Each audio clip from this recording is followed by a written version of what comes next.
Hello दोस्तों, hi guys. सभी गुरु बहनों को मेरा नमस्कार और सभी के चरणों में प्रणाम बोलती हूँ। और आइए हम लोग शिव चर्चा में आए हुए हैं। शिव चर्चा का मंच लगा हुआ है और सभी गुरु बहन यहाँ पे आए हुए हैं। तो मैं एक छोटी सी भजन लेकर के आई हूँ।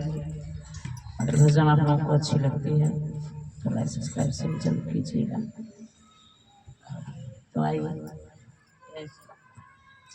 लेला लेला भोला